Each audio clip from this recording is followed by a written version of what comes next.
Hello everyone, welcome to day 24th of September LeetCode Challenge, and let's look at today's question. Today's question is nth Fibonacci number. In this question we need to tell the nth Fibonacci number, and there are few rules to generate the Fibonacci sequence. The topmost rule is t of n plus 3 is equal to t of n plus t of n plus 1 plus t of n plus 2. The last three numbers that you generated in the past, the addition of those three numbers will be the result of t of n plus 3 index. Also, we are given that t0 is 0, t1 is 1, t2 is again 1. We need to return the nth Fibonacci sequence. This question is an extension of Fibonacci sequence. In Fibonacci we have two numbers, whereas in Fibonacci we have three numbers. Also, why Fibonacci sequence is important? Because Fibonacci forms the basis of dynamic programming. There was a question that we solved in the month of April, generate Fibonacci numbers. I am attaching the link of that video. I would request you guys to have a look at that video first. I have explained 3 to 4 approaches there, starting from the recursive approach to the dynamic programming approach to the space constant approach and then the golden rule approach. It would be highly beneficial for you guys to have a complete picture on how to solve the Fibonacci numbers, and it will solidify the dynamic programming concepts for you. Moving back to this question, once you know that concept, this would be a simple cakewalk for you guys. Without much ado, let's look at the PVT and let's get started. Nth Fibonacci number, LeetCode 1137. It's an easy question on LeetCode, and I also feel the same. However, for someone who is a programming beginner, it can be slightly overwhelming if he's not aware of the recursive approach and then the optimized approach.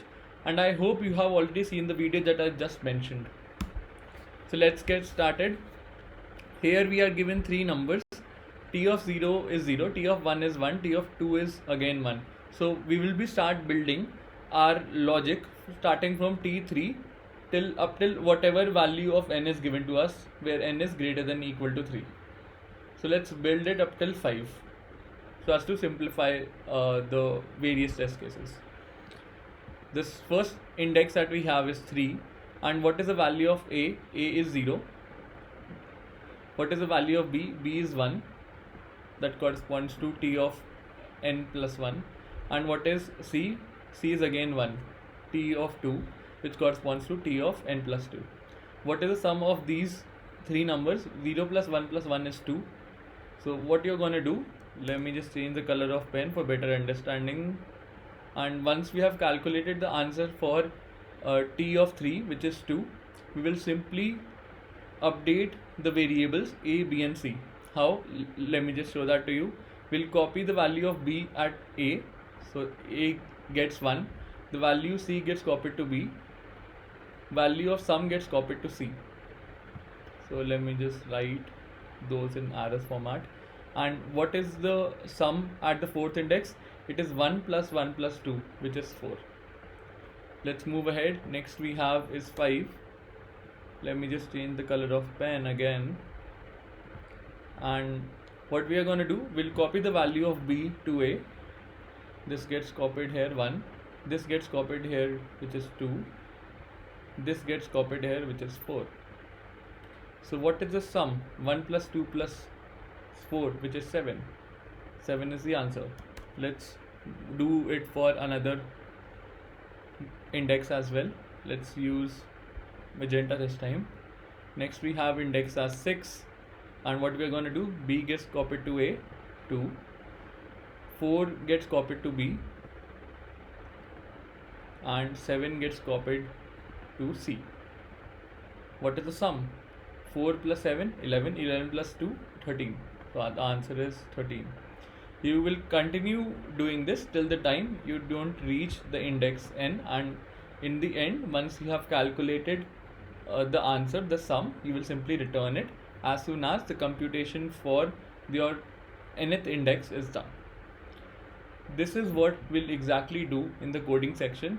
However, I would request you guys to try the recursive approach as well. I'm not telling you again because I've already told in the other video which I pointed out. So let's move on to the coding part. If n happens to be 0, we simply return the answer as 0. If n happens to be equal to 1 or 2, we need to return 1 and 2 in 1 in those cases, because t of 1 is 1, t of 2 is again 1. Now let's look at the final else condition. The code will land up here if n is greater than or equal to 3. I've created 3 variables, a, b, c and index, as I represented them in the presentation as well.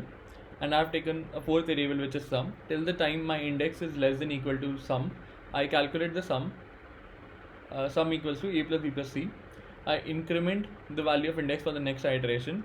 I assign b to a, c to b and sum to c. And in the end, I simply return the variable sum. Let's try this up. Accepted. This brings me to the end of today's session. Also, the time complexity for this approach is order of n, because you are doing computation up till n. This loop will go up till n, therefore the TC becomes order of n. We are not using any extra space, hence the space complexity is constant. There could be other solutions as well where we are using extra space. Maybe you are using top-down approach and you need a map to store the value for each index of the Fibonacci sequence. Also, don't restrict yourself to this particular solution. This is an easy question, although the time complexity and space complexity is highly optimized, but think of more solutions. I can give you few pointers. One could be recursive approach, and in recursive you can solve it using 2 cases. One is without memoization and other one is with memoization. With/without. Without memoization might lead to TLE, so you can try that too. The other approach could be the DP approach, where you are building an array to store all the values of your Fibonacci sequence that you have computed in the past. And the third one is this one that I have already told, current approach. I hope you are able to code all these approaches by yourself, and this brings me to the end of today's session. I hope you enjoyed it. If you did, please don't forget to like, share and subscribe to the channel. Thanks for viewing it. Have a great day ahead, and I'll see you tomorrow with another fresh question. But till then, goodbye.